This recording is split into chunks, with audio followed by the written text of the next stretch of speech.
Israel's Prime Minister Benjamin Netanyahu has urged the people of Lebanon to free their country from Hezbollah, warning that otherwise they face destruction and suffering on the scale inflicted in Gaza. Netanyahu also said that Israel has killed a Hezbollah official seen as its future leader, and its armed forces have opened a new front in the conflict, sending troops into southwestern Lebanon for the very first time. Empty fishing nets and tied up boats. Fishermen in the city of Sidon have been forced to stay ashore. The Israeli military warned of possible strikes against targets along the Lebanese coastline, leaving many here fearing for their livelihood. If fishing stops and the fish market closes, who will support the fishermen and the workers in the market?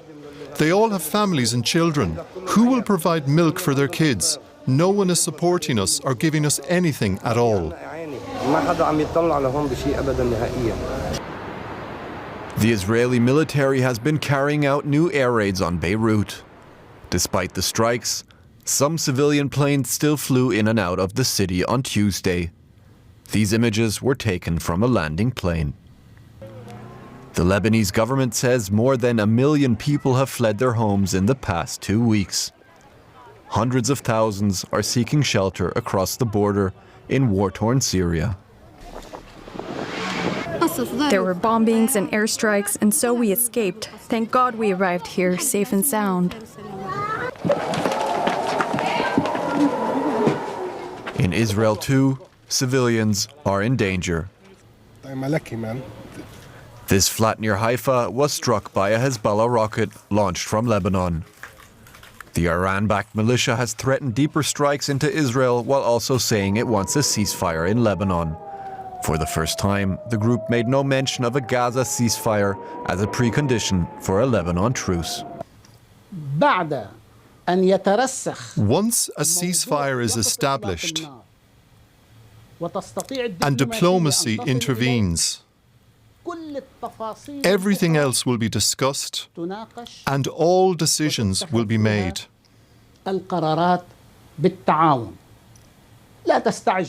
not ask for details when the principle has not been discussed. There is no room for any talks without a ceasefire.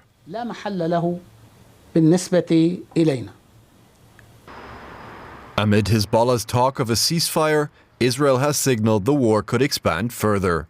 It has deployed another army division into southern Lebanon as it seeks to seize control of border areas from the militant group.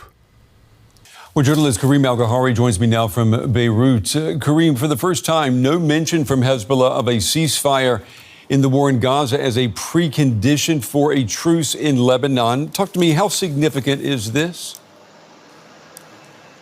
Well, in his speech, he gave a hint about it. But I think what's really important to see that the main intention of this speech was to show that Hezbollah is, or give the impression that Hezbollah is still strong. It was really a defiant and a very confident speech.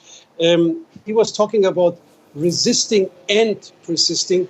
He was talking about that Hezbollah will create more displaced people in northern Israel, countering somehow the war goal of Benjamin Netanyahu, who said like he escalated the situation in Lebanon mainly in order to get the Israeli civilians back to the northern border. Now the second in command of Hezbollah, or the new public face of Hezbollah, Naim Qassem, is saying that we're countering this. We're going to have more displaced people. He said their losses will be the beginning of the war. And he said maybe the most striking sentence, he says, it's all about who screams first. So a very, very defiant speech.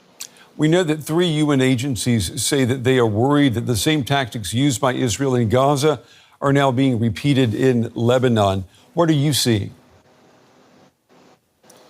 Yeah, that's exactly what they said today. And I mean, they gave examples. I mean, like there was WHO, who is basically warning that we will have a deteriorating health situation. We will have new diseases in Lebanon because of the, for example, very cramped situations in the shelters where the people looking for refuge. And we have the World Food Organization who is warning, is saying like all these fields abandoned in the south, all the livestock abandoned in the south, that will lead to a crisis in the food supply. And when I talk to some of the refugees, some of them are farmers. They were very concerned about the fields they left behind, the animals and the livestock they left behind. It's not only about their life here and finding shelter, they're also talking very much about what they left behind. And a lot of that has to do with Lebanon's food security. Journalist Karim el-Gawhary with the latest from Beirut tonight. Karim, thank you.